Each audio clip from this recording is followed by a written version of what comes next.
Hey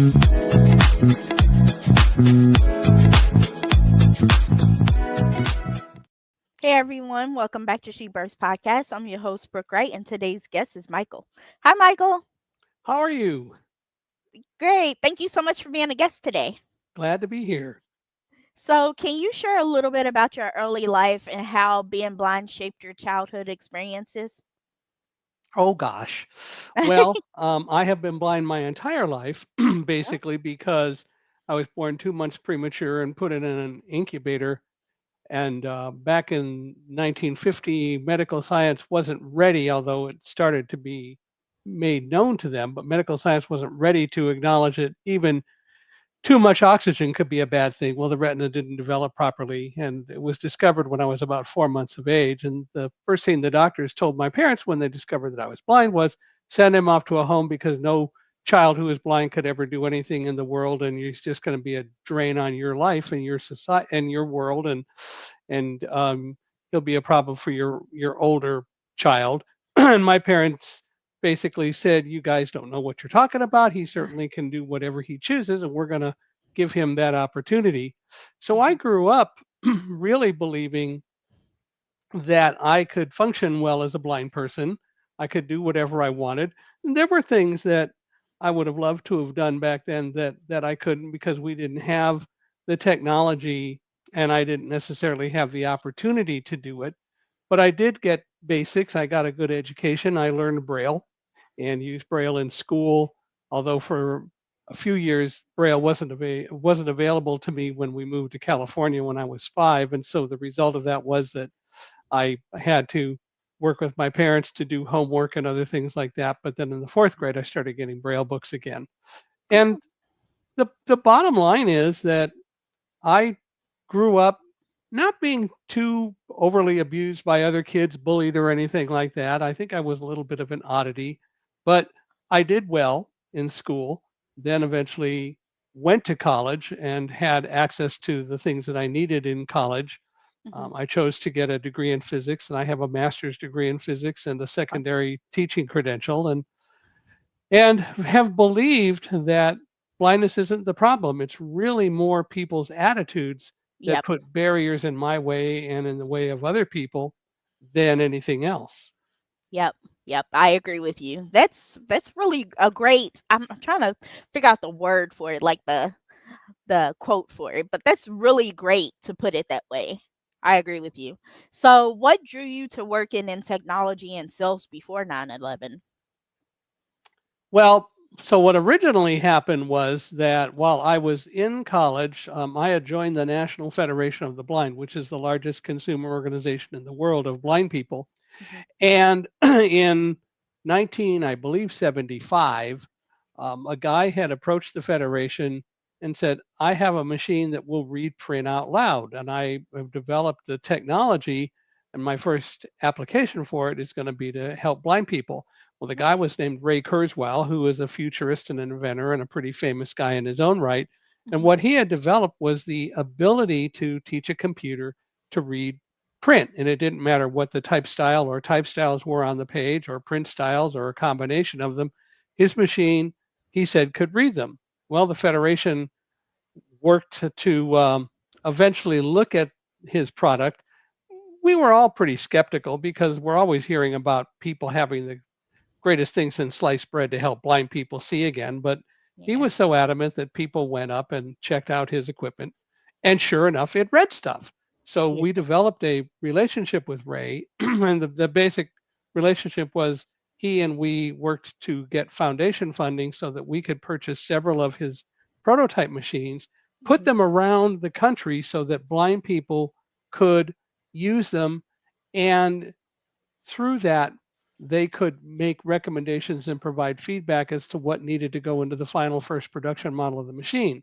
Well, since they're all over the country, someone really needed to coordinate all that, and I was hired to do that. So I nice. literally, for 18 months, lived in suitcases, or well, out of suitcases in hotels, and traveled the country dealing with these machines and so on. And then we wrote a report. And I was hired by Ray Oh, wow. to do the same sort of thing internally in late 1978. The problem was that like a lot of engineering startups, Ray hired and his people hired way too many non-revenue producing people. And so they were confronted with the fact that they had to lay some people off and bring in salespeople. And I was called into the office of the VP of marketing one day and told, we're laying you off. And I said, why? And they said, oh, not because you're doing anything wrong or a bad job. You're doing great, but we need revenue producers. And so we're going to have to lay you off. And then he paused and he said, unless you're willing to go into sales. Ah. And so now Uh, we're dealing with June of 1979.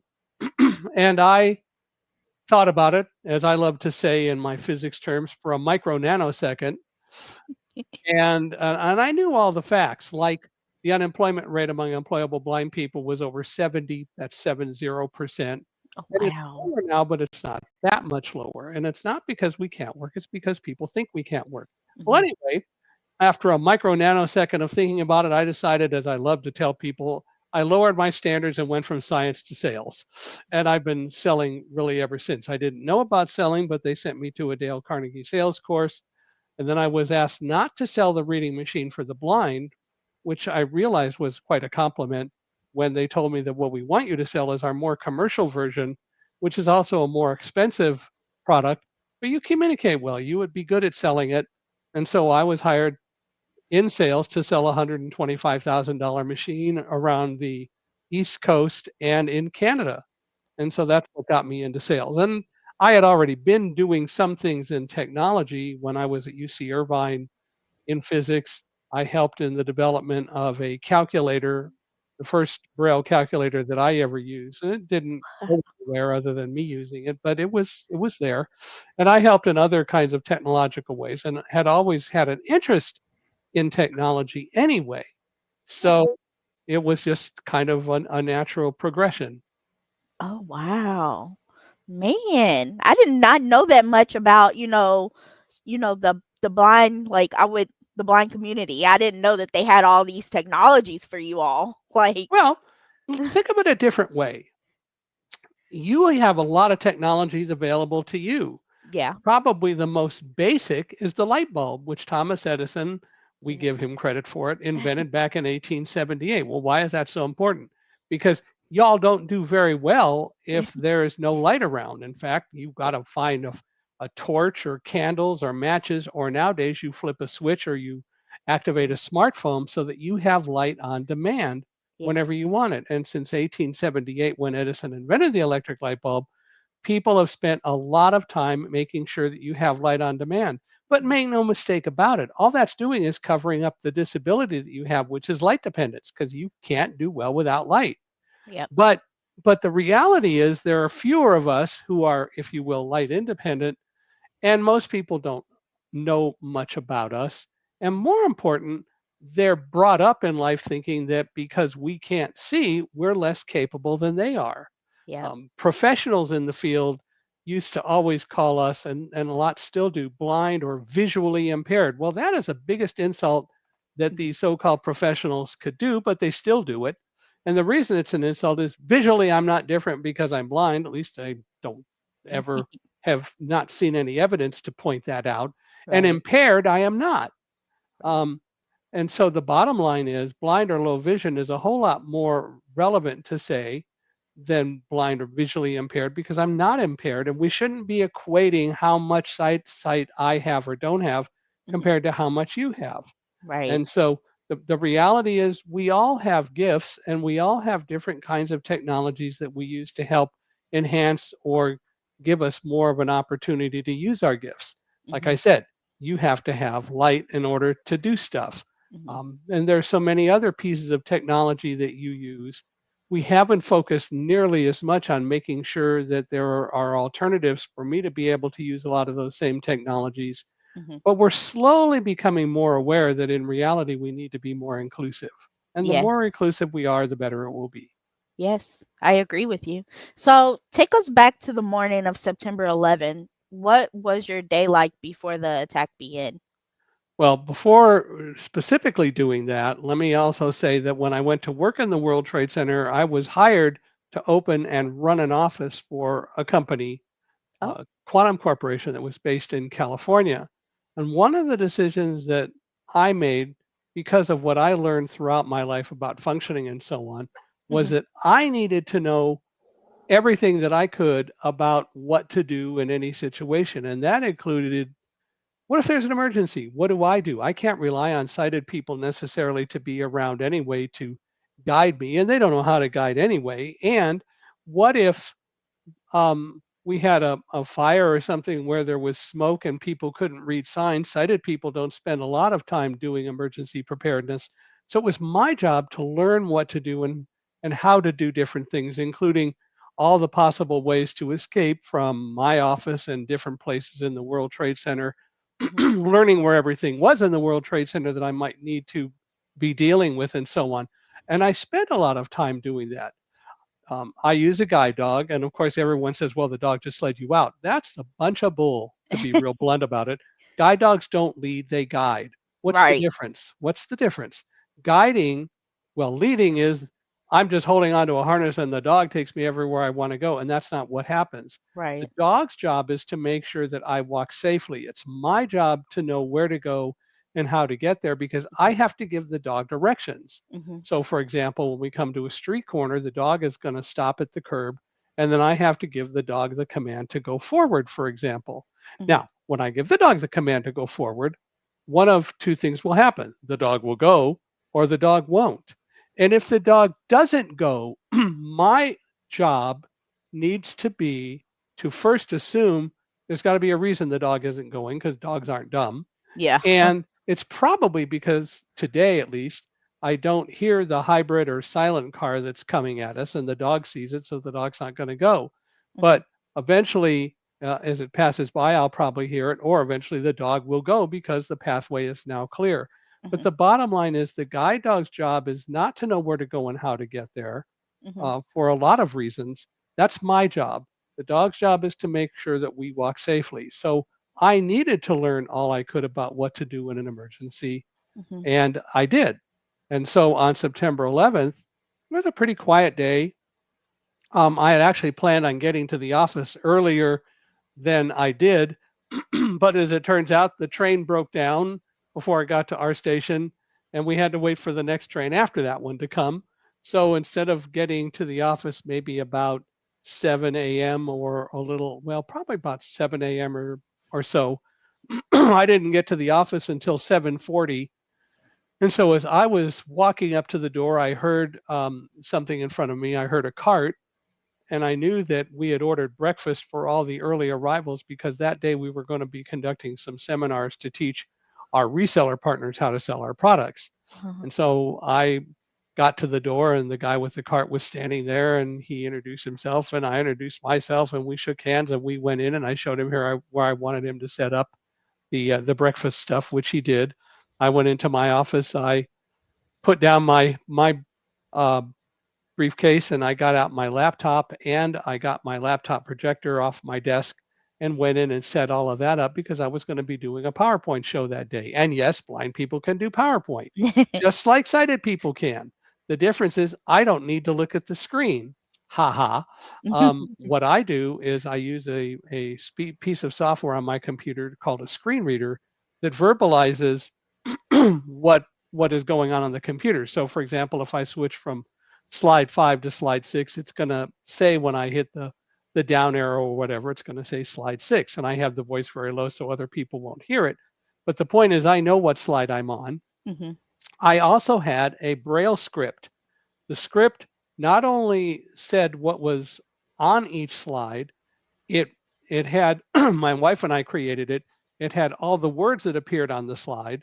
It also had information that told me what pictures were on each slide as we went through it. And one of the really important things for me was it told me where on the screen, when the projector was projecting to the screen, it told me where the slide would, where the pictures would be. So, for example, if I were doing a presentation somewhere and we got to the slide that showed a few of our pieces of technology, I could point over my shoulder with a laser pointer and say, on the left side of your screen, you'll Mhm. see the ATL P3000, which holds 16 tape drives and 326 tape cartridges, and talk about other things like that.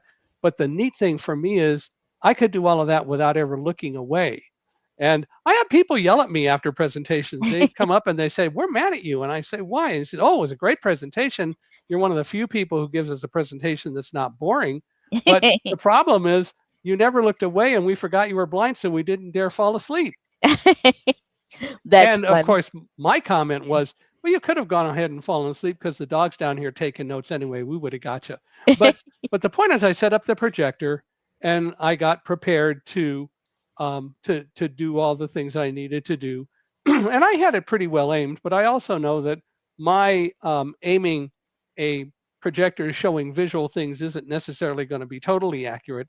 Mhm. Well, one of my colleagues from our corporate office, David Frank, came in that day because he wanted to be part of the seminars, and he was going to talk about the pricing models because that was his responsibility. So Mhm. I, being the technical and primary lead on helping our reseller partners, because I lived in the area, David was in California, I was going to do all the technical stuff, and David was going to talk about the price. Well, anyway, so we got it all set up. David came in about 8 o'clock with some early arrivals. And what then happened was at about 8:45, I was reaching to get letterhead because we had created a list of all the people who are coming to the seminars, and we wanted to put that on letterhead so that whoever was coming into the seminars could just go to the Port Authority security people. We would have faxed this list on letterhead to them, and they could look at names on the list and equate them with the ID that they asked for people to show, and then they could just let people up rather than them, the security people, having to call to let each person be approved by us. So having a list was great. Anyway, so I was reaching for letterhead when suddenly we heard a kind of a muffled thud, and Wow. the building sort of shuddered. And then, if my arm were the tower, literally the tower began to tip, and it tipped and it tipped. And Oh, I tell wow. people maybe we moved about 20 feet up on the 78th floor where we were. Oh, David wow. and I were in my office. We had some early arrivals who were in our conference room eating breakfast, and we were trying to figure out what was going on. We didn't know. Mhm. No one knew. The building kept tipping. And finally, David and I said goodbye to each other because we thought we were about to take a 78th floor plunge to the street. Then the What? building stopped and it started coming back the other way.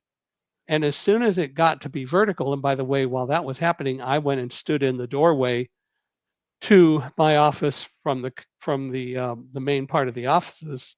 Not that it really made a difference because if the building tipped over on the 78th floor, nothing was going to protect me. But I grew up in California on the San Andreas Fault, and I learned back in those days, building moves, go stand in doorway. So that's what I did. David was holding onto my desk. My guide dog Roselle was asleep under my desk. And when the building got to be vertical again, I went back into the office and Roselle was coming out from under my desk. I took her leash. I told her to heel, which meant come around on my left side and sit, which she did. And about that time, the building dropped straight down about 6 feet. Oh, wow. Now, why did it drop 6 feet? Because, Yeah. and you had to have learned all this kind of stuff if you spent time dealing with emergency preparedness, which I had. What happens is that tall buildings like that are made to be flexible. They're made to flex in the wind and so on. They have expansion joints that will expand and contract. And of course, when the plane hit the building, the expansion joints expanded as it tipped over. And then when the building got vertical again in a few seconds, the building dropped because the expansion joints went back to their normal configuration. Mhm. So the building behaved as it should. But as soon as it dropped, David turned and looked out the window and started shouting, "Oh my God, Mike, there's fire and smoke. We got to get out of here. There are millions of pieces of burning paper falling outside our windows." And I heard things rushing by outside the windows. And now David told me what it was. It was millions of pieces of burning paper. And I said to David, "Slow down. We'll get out." "No, we got to get out of here right now," he said. I said, "No, slow down, David." And our guests at first began to scream, and then they heard me say, "Slow down." So they were kind of standing around in the door to the conference room waiting to see what was going to happen. And finally, David used what I call the big line. He said, "You don't understand. You can't see it," which is what everybody does, right? Here's the Yeah. problem with that. It wasn't what I wasn't seeing, it was what David wasn't seeing. Namely, sitting next to me was a dog wagging her tail, yawning and going, "Who the heck woke me up? I was sleeping really well here, folks." because I knew what Roselle was like when she was afraid, and she was giving me no evidence that she had any concerns whatsoever. Mhm. So I knew that whatever was going on, we could avoid panic and try to evacuate in an orderly way. And I finally got David focused. I said, David, get our guests to the stairs. Do not let them take elevators. You saw fire. And if that fire got in the elevator shafts, we'd have problems. Mhm. Now, of course, we still didn't know what was going on. And people say to me all the time, well, of course, you didn't know what was going on because you couldn't see it. People ought to grow up. Yeah. Why? Why? Because the airplane hit between floors 93 and 99. So I just average it and say it hit on the 96th floor. Mhm. And the problem is it hit on the other side of the building from us. So the last time I checked, Superman and X ray vision are fictitious. There was no way for me or anyone to see up 18 floors through metal, concrete, and rebar and all that sort of stuff to know what was really happening. Mhm. And the proof of that was that as we were going down the stairs with hundreds of other people, nobody knew what was going on. But let me get to that in a moment. Anyway, I told David, don't let them get in the elevators, get them to the stairs, which he did. I called my wife at our home in Westfield, New Jersey, to let her know that there had been a problem and the we had an explosion or something we didn't know. And of course, she wanted to know more, and I didn't know more. But I said, we're going to leave and I'll call you as soon as I can. So I hung up. David came back. We swept the office and then we went to the stairs and started down. Mhm. As soon as I got into the stairwell, I began smelling an odor and I went, this is familiar. But it took me about 4 floors to realize I was smelling the fumes from burning jet fuel, the kerosene smell. Oh, And when I wow. observed that to others around us, they said, yeah, we were trying to figure out what it is. You're right. We must have been hit by an airplane. But that's all we knew. We only knew it because of the smell. And all the way down, as we interacted with hundreds of other people, no one knew because we were on the other side of the building from where it all happened. That's why I tend not to be very sympathetic to the people who say, well, you didn't know because you couldn't see it. Nobody did because nobody could see it. Anyway, we walked down the stairs. We helped other people along the way. Um, And at one point, David suddenly said, Mike, we're going to die. We're not going to make it out of here. And I just said in my best voice, my best teacher's voice, stop it, David. If Roselle and I can go down these stairs, so can you. And Right. what David then did, because he told me that brought him out of his funk, he told me that later. But what he did is he said, I want to walk a floor below you and shout up what I see to you on the stairs. I said, fine. Did I need him to do that? No. But if it was going to help him, it was great. So he did that. He walked a floor below us and like I got to the 45th floor and David said, hey, I'm on the 44th floor. This is where the Port Authority cafeteria is. Not stopping, going on down. And why do I mention that? Because I think what David did is one of the most incredible things that I encountered and still remember from September 11th. That is, he was shouting up what he saw. 43rd floor, all's good here. Everything's fine. Hey, Mike, I'm on the 42nd floor. The reason that's important is because anyone within the sound of his voice could hear someone who said, I'm okay on the stairs. Don't worry, we're going down. And he Mhm. did that all the way down. He kept people focused. By definition, he had to have kept people from panicking Mhm. because he was shouting up to me.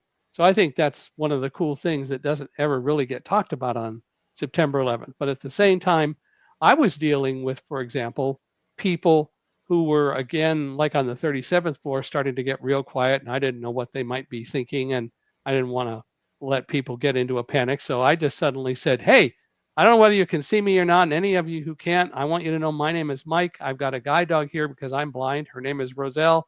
And if we lose the power and lights, don't anybody worry. We're offering a half price special to get you out today only." And I did that at other points on the stairs to keep people laughing and focused. But Mhm. we went down the stairs.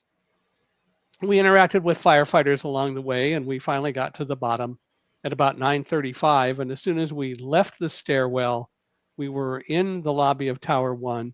We had to go through a curtain of water that was coming from the sprinklers above the stairwell. Oh, And wow. the reason they were doing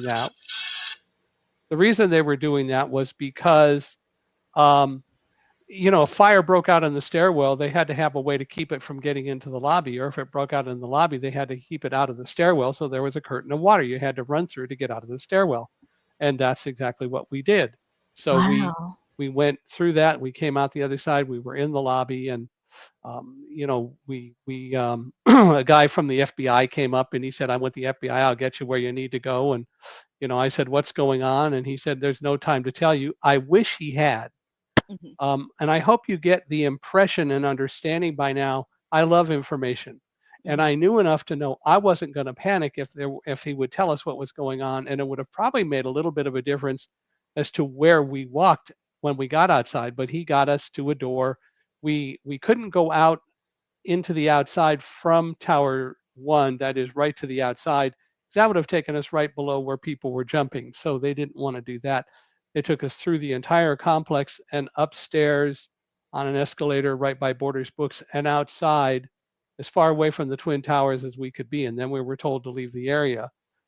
Um, but before we did, David looked and saw that there was fire in Tower 2. Now, again, we had no clue what was going on, and no one did Man. who was with us. We didn't know that another aircraft had deliberately been crashed into the tower. We thought maybe because our tower had tipped toward Tower 2 and the fire just jumped across, but we didn't know. Anyway, so we walked over to Broadway. We walked north on Broadway and we finally got to Vesey Street, which put us about 100 yards from Tower 2 when Tower 2 collapsed. The police officer yelled, "Get out of here. It's coming down now." And the building was coming down. David turned and ran. Everybody ran. I turned with Roselle and started running back the way I came from originally. And I remember thinking to myself as I began to run, God, I can't believe that you got us out of a tower just to have it collapse on us. And as soon Man. as I thought that, I heard literally, as well as you hear me right now, a voice in my head that said, "Don't worry about what you can't control. Focus on running with Roselle, and the rest will take care of itself." And I had this absolute certainty and conviction that if we worked together, we would be fine. Mhm.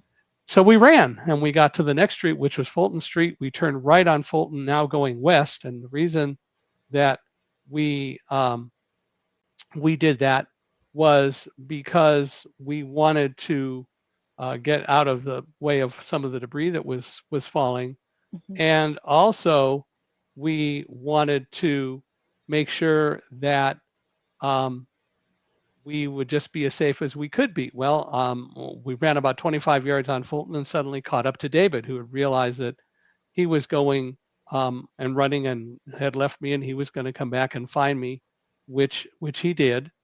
And so we started running and got caught in all the debris and the dust from the collapse of Tower 2. But we just did what we had to do to get Man. out of that, and that was that we kept running. I wanted to get out of all of that, so I was running with a building right to my right, and I suddenly heard an opening, and I knew that Roselle probably had. Well, I didn't know whether she sensed it, but it turns out she had. I had been telling her to turn right. I don't know whether she could see my hand signals or hear my voice, but obviously she knew what I wanted. She turned right. She took one step and stopped, and she wouldn't move. And I Mhm. said, "Come on, Roselle, keep going." She wouldn't move. Remember what I talked about before? Mhm. I realized if she stopped, there had to be a reason. Focus on running with Roselle. The rest will take care of itself. Right. And sure enough, what happened was that when I investigated, we were at the top of a flight of stairs. She did her job perfectly. She wouldn't go until she got the right command. Mhm. And the command, of course, was forward. And when I finally realized what happened and gave her the command, we walked down the stairs and into the Fulton Street subway station. And there we Wow. stayed for a while until a police officer came and said, "You need to leave now. The air is clear up above." And we went up and we continued to walk further away from the area.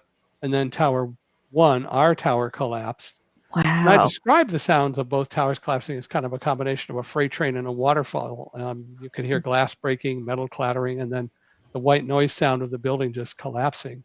But only after both buildings had collapsed was I able to call my wife and get through. And she's the first one who told us that we had been the victims of hijacking terrorist attacks.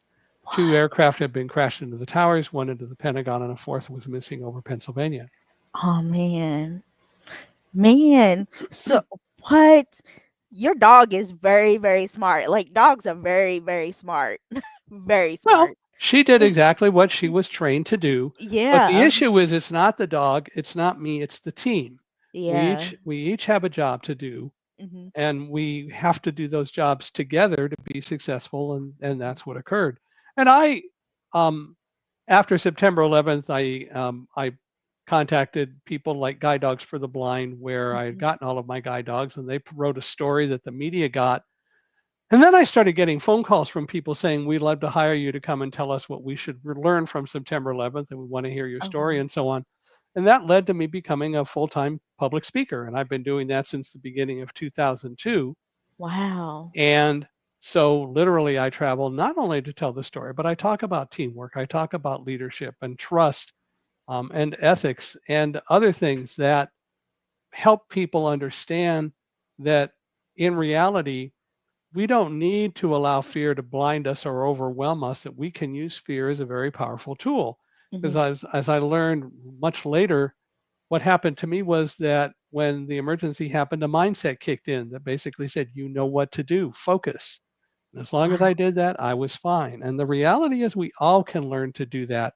Mhm. But we have so many different sources today of fear that are just overwhelming us that we don't step back from that.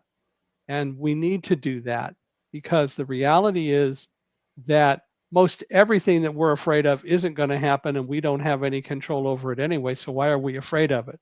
We Right. can learn to deal with it. And that's kind of one of the topics that I do talk about today when people invite me to come and speak. So um, it's a lot of fun.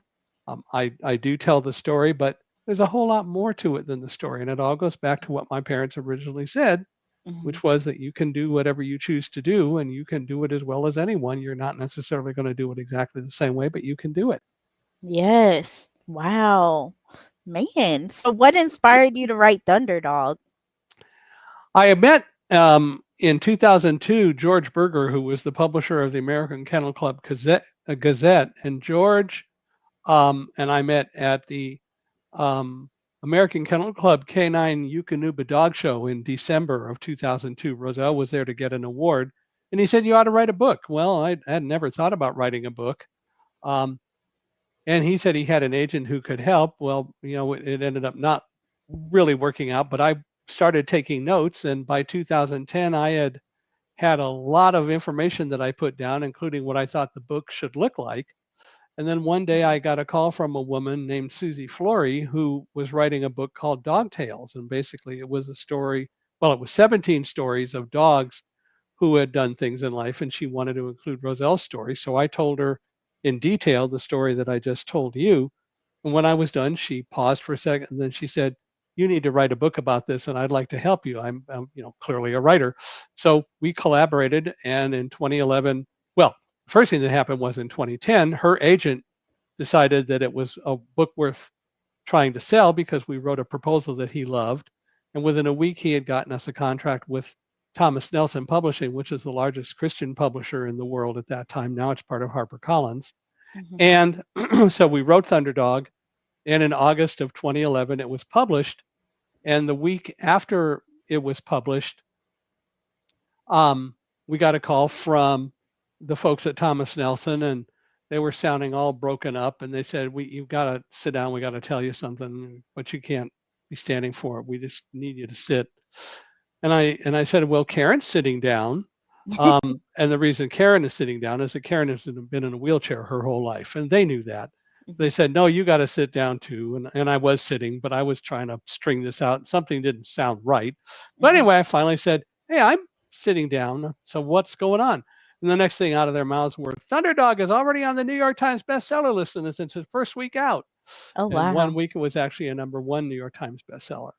So we wrote that. And then 2 years later, we wrote Running with Roselle, which was more of a children's book to teach kids about how I grew up and how Roselle grew up, and teach them about what guide dogs do and what blind people can do. And talk a little bit about the World Trade Center, but it's not mainly that. Mhm. But then when the pandemic hit, I realized that I'd been talking about all of this for 19 years, but I'd never really worked to try to teach other people how they could learn to control fear and make it a powerful tool to help them, rather than letting it overwhelm and hurt us all. Mhm. So a friend of Susie's and I worked together to write Live Like a Guide Dog, True Stories from a Blind Man and His Dogs About Being Brave, Overcoming Adversity, and Moving Forward in Faith. Mhm. And it's about lessons I learned from each of my guide dogs and Karen's service dog about how to control fear, about creating teams from the standpoint of what dogs do. And they have a lot to teach us. And Mhm. so, Live Like a Guide Dog is all about teaching people you can learn to control fear, you can learn to create teams, you Mhm. can develop better trusting relationships. But there are things that you need to do, like dogs, for example, are much more open to trust than we are. They Mhm. don't trust unconditionally, they do love unconditionally, but what they don't do is they don't trust unconditionally. You have Mhm. to earn their trust, which is the important part. Just like they, and like in the case of a guide dog, have to earn my trust. Mhm. So I have to earn their trust and they have to earn my trust. And when that trusting relationship truly is developed, it's second to none in creating a better teaming relationship. And that's what we do. So I use the lessons that I learned from each dog, and we have a chapter devoted to each dog, Oh. a couple chapters to Roselle, but we have a chapter at least associated for each dog with lessons that I learned from that particular dog. So that's what Live Like a Guide Dog is all about. It was published by Tyndale House, which is Oh. another Christian publisher in Illinois. It was published in August and it is out there as well. So all N- three books are out and available, and I hope people will read them. Nice. And if they do, I hope they'll review them on Amazon because we really appreciate reviews. Yeah. Are they only on Amazon, or where No, else can we you find can your get them. books? You can get them wherever. Wherever. Okay. No, Okay. but Amazon is the place where most Amazon and Reddit, but mostly Amazon is the place where people review the books. But they're available wherever books are sold. Oh, okay. And my last and final question, Michael, before I let you go, is what advice would you give those who are blind, like who are blind and who don't have the faith that you have, like the knowledge and the faith that you have, but Oh, that are struggling? I want to expand that. It isn't just blind people. Mhm. There are so many people that don't have that faith. Mhm. Some are blind, some are not, a lot are not. But the reality is, we're all on this planet and we all need to recognize that we can work together to make for better life, for better teams. Mhm. And we all can do a lot better than we do. I host a podcast called Unstoppable Mindset. Oh. And the idea behind the podcast is that it's an opportunity for people to come on and they and I have a conversation. They tell their story, and it's all about them telling whatever stories and talk about what they want to talk about. And um, we do that to show everyone that you're more unstoppable than you think you are. Because I have yet to have a person who came on the podcast who didn't have a story that showed how they overcame challenges in their lives. And I think Yeah. that's what everyone can do. You know, some people said I don't have an interesting story to tell. Sure you do. Let's talk about it. Yeah. Oh, yeah. So, Unstoppable Mindset is available. The full title is Unstoppable Mindset, where inclusion, diversity, and the unexpected meet. And it's worded that way because typical diversity people never talk about disabilities. They say, oh, that's a social justice thing or whatever, but that's not Mhm. really part of diversity. That's a Right. bunch of bull because it's as much a part of diversity as race, gender, and sexual orientation. Mhm. Um, and the CDC even says that typically 25% of all people in this country roughly have a disability. Well, they say that, as I pointed out, everyone does, except that most of your disabilities are covered up by having light on demand.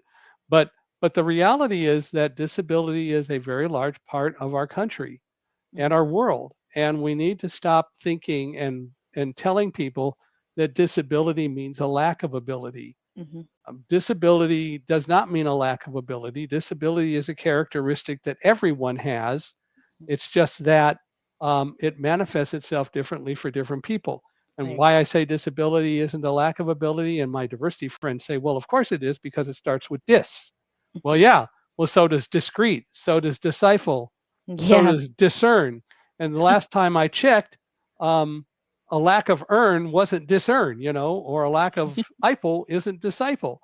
The fact of the matter is that disability is a characteristic that everyone has, whether you want to accept it or not. Mhm. And we all need to learn that we need to work together. Yes, I agree. I want to thank you so much, Michael, for coming on my podcast and sharing your story. Well, and now that we've done this, I'm going to say it very publicly. I'd love you to come on Unstoppable Mindset. Oh, sure. I have a ton of stories. Perfect. I'll email you. Yeah, please do. And I will send you, I will respond and send you an email so that we can set it up, and I'll tell you the things that I need.